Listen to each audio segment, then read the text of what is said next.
The $77 million federal investment into Prince Rupert's water systems may seem like a chunk of money from the federal government when there are many communities in Canada that don't have clean drinking water. However, Prince Rupert Mayor Herb Pond says the money came from a disaster mitigation and adaptation fund. So the program we applied for wasn't specifically about water.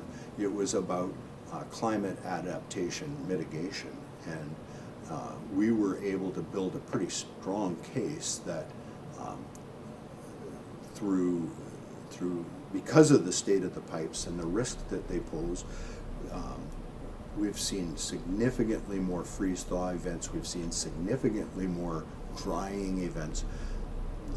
That old pipe is basically happy.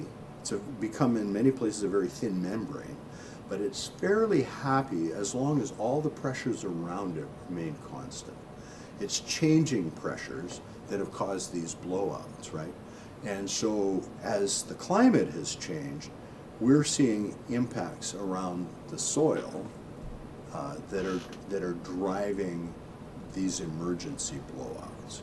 Mayor Pond says last year's unusually dry summer caused a lot of issues.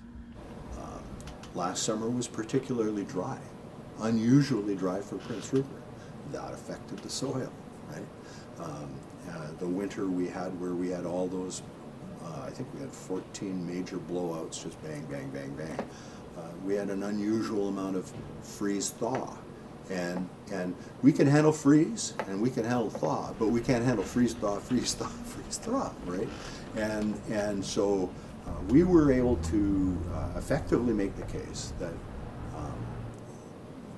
that the pipes needed to be replaced under that program.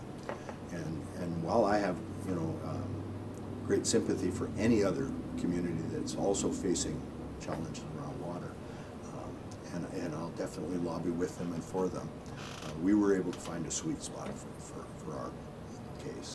The investment makes a dent in the project's estimated $200 million price tag. Mayor Pond says construction won't affect this year's Seafest celebrations. For CFTK-TV News in Prince Rupert, I'm Jaylene Matthews.